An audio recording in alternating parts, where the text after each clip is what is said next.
people can't tolerate isolation. You know, it's a very rare person who can be on their own and stay together. Why is the need for human connection so fundamental to who we are? Well, a huge part of it is a consequence of the fact that our children are so dependent. You know, human children have the longest dependency period of any creatures. I think one of the things you have to do first is decide that genuine relationships are necessary. I think there was a Pew Research poll done not very long ago, I think it was Pew, that showed that about 75% of Americans regarded their familial and intimate relationships as the most meaningful part of their lives. And so you need to know that first, is that there probably isn't going to be anything more important to you over the course of your life than your family and your intimate relationships. And so making them of high quality it's not optional. It's also not optional because psychoanalysts used to think about sanity as something that was a consequence of a well-structured internal psyche, something that you sort of carried around with you in your soul. The connection between mother and child is obviously of primary importance as a consequence of that, but then there needs to be a scaffold around that as well in order for it even to be possible for children to survive the very dangerous early stages and then to become properly enculturated, which takes a minimum of something approximating 16 to 18 years. And that's the price, I think, that we pay biologically for our massive cortical capacity, our intelligence. It takes that long to program. And so the cooperation is absolutely necessary to allow that to occur. It's a distributed cognitive marketplace for sanity. And people can't tolerate isolation. You know, it's a very rare person who can be on their own and stay together. So it's funny to think of sanity as a distributed property, but it's definitely the case.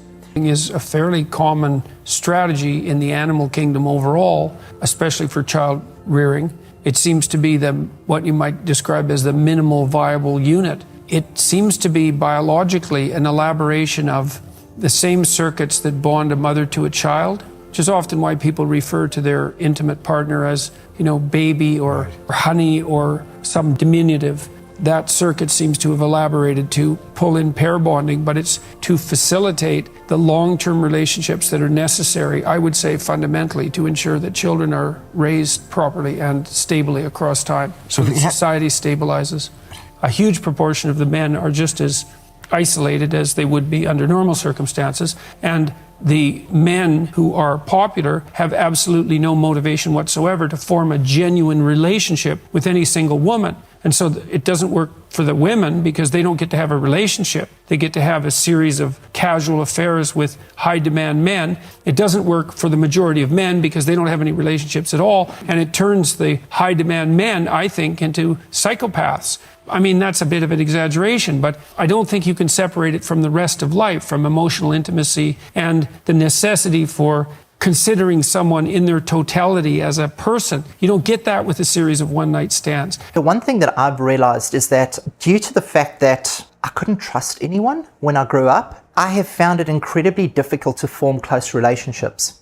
So what I do is I tend to form relationships at work that, although I think are deep and meaningful, they're really superficial. In a romantic capacity, like in an intimate relationship, I allow myself to be into a point and then I build a brick wall and I don't allow myself to go over that threshold.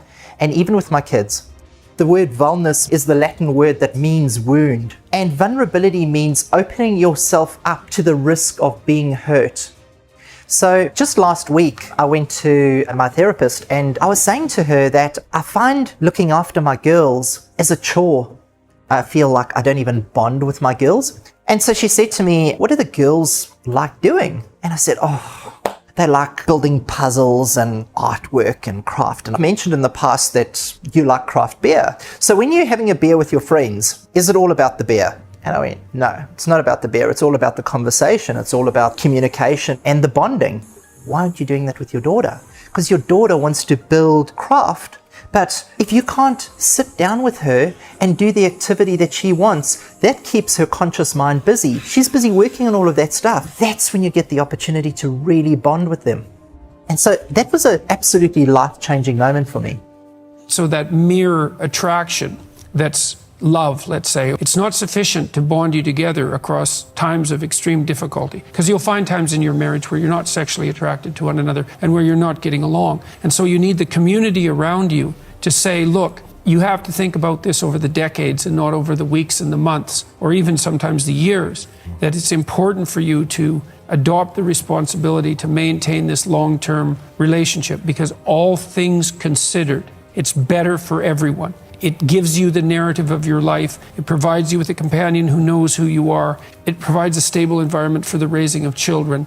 It's like the minimal necessary social structure that other complex social structures can be built upon too. But you need this society in there to say, stay together. It's an accomplishment. It's not just a responsibility and a necessity and a love affair. It's also an accomplishment. It's something you should be celebrated for. It's something like as soft as doves, but as wise as serpents. It's a New Testament statement, but that's what it means. It means to risk the trust with your eyes open, knowing that you can be betrayed, but being willing to have the courage to trust regardless. And that's the beginning of intimacy.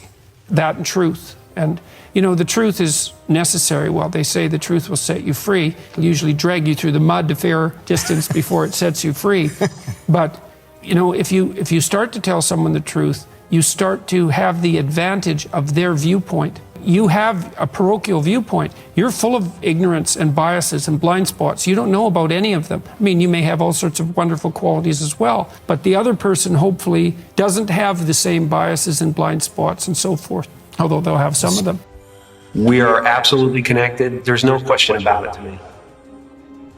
There's no separation. That's been physically proven by science. I think everybody's looking for something that they already have. And I think the reason that we don't notice it is because we are so distracted by the human levels of our experience that we fail to notice what is always sitting beneath. Because you might not actually be what you think you are. The fact that we are already enlightened, we're already complete, and it's just realizing that you're complete. Once you realize you're complete, then this life and everything in it becomes a play of form. To old and young people alike, no matter what country I'm in, no matter what culture I am, no matter what social, economical status I'm in, it's the same struggle, it's the same situation. We just want to feel like we belong in connection. We are longing for human connection. But everywhere I go, the same battles that I had when I was in middle school and I was in high school, it's the same struggles all across the world still yet today. Many of us are wearing the mask and we don't know that it's okay to not be okay. We don't really have the courage to punch that fear in the face and do it afraid and to talk because we think that we're alone and nobody sees us and nobody's going to understand and I'm the only one, so we don't talk and we wear the mask and the pressure builds. Maybe I'm not a human being that has consciousness. Maybe I'm consciousness that is shaped into a human being. Einstein said that thoughts suffer from an optical illusion of consciousness. This illusion that there's a separate person inside an environment, when in reality there's just energy in motion everywhere. And just like an ocean is water in motion, we can call a certain part of that ocean a wave, but it gives us the illusion that the wave is a separate entity in the ocean. But a wave is not in the ocean, a wave is the ocean. And similarly, we might not be waves, maybe we're the ocean. Don't have the tools to understand that it's okay to not be okay. We find ourselves building this protection wall of not letting anybody in. One thing that keeps us from actually solving all of the other problems in the world is this persistent flawed thought that we are separate from the world. And maybe it's time we change our minds. Enlightenment's where you are. You're completely, full and complete. And once you realize that, then there's nothing you need